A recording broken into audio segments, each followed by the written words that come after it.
श्री कृष्ण, जिन्हें विष्णु के अवतार के रूप में पूजा जाता है, अपने न्यायप्रियता, धर्म और नैतिकता के लिए विख्यात हैं। उनके जीवन की अनेक घटनाएं हमें शिक्षा देती हैं, लेकिन उनमें से एक घटना है जहां उन्होंने अपने ही पुत्र शाम को श्राप दिया। यह घटना महाभारत और पुराणों में वर्णित है। इसमें कई नैतिक, सामाजिक और आध्यात्मिक पहलू छिपे हुए हैं। शाम कौन थे? शाम भगवान श्री कृष्ण और उनकी पत्नी जामवंती के पुत्र थे। जामवंती स्वयं जामवंत, जो भगवान राम के समय वानर राज थे, की पुत्री थी। शाम अपनी सुंदरता और वीरता के लिए प्रसिद्ध थी, लेकिन उनका स्वभाव घमंडी और असमयी था। उनकी यह प्रवृत्ति उनके जीवन की सबसे बड़ी त्यागदर्शी का कारण बनी। घटना का संदर्भ महाभारत और भगवत पुराण में वर्णित है कि एक समय द्वारका में शाम ने अपने सौतेले भाइयों की पत्नियों पर बुरी नजर डाली। विशेष रूप से उन्होंने अपने चचेरे भाई दुर्वासा ऋषि को क्रोधित कर दिया, जो क्रोध के लिए प्रसिद्ध थे। शाम ने यह व्यवहार उनके परिवार और समाज में अशांति का कारण बना। श्राप देने की घटना। पहला, शाम का दुर्व्यवहार। शाम ने अपनी मर्यादाओं का उल्लंघन करते हुए अपने भाइयों की पत्नियों पर अनुचित नजर डाली। यह कार्य न केवल परिवार के भीतर असंतोष का कारण बना, बल्कि समाज में भी एक बुरे उदाहरण के रूप में देखा गया। दूसरा, परिवार की प्रक्रिया। कृष्ण के अन्य पुत्रों और परिवार के सदस्यों ने शाम की इस हरकत को अनुचित और अनैतिक माना। उन्होंने इसकी शिकायत श्री कृष्ण से की। तीसरा, श्री कृष्ण का न्याय। श्री कृष्ण ने जब शाम को इस कृत्य के बारे में सुना तो वे अत्यंत दुखी हुए। श्री कृष्ण ने न केवल पिता थे, बल्कि एक धर्म रक्षक भी थे।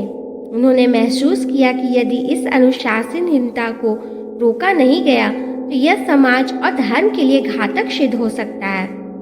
चौथा, श्राप का उद्देश्य। श्री कृष्ण ने शाम को श्राप दिया कि उसकी इस गलती का दंड उन्हें भोगना होगा। यह श्राप उन्हें एक प्रकार से उनके बुरे कर्मों का फल देने के लिए था। उन्होंने कहा कि शाम को कुष्ठ रोग होगा और वे अपने जीवन का सबसे बड़ा भाग कष्ट में बिताएगा।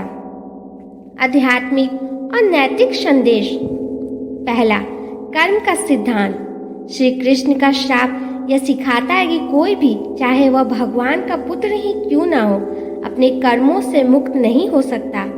हर व्यक्ति को अपने कर्मों का फल भोगना ही पड़ता है। दूसरा, पारिवारिक मर्यादा का महत्व।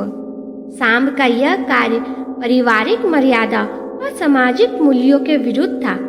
यह घटना हमें यह शिक्षा देती है कि परिवार के भीतर सम्मान और अनुशासन बनाए रखना अत्यंत आवश्यक है।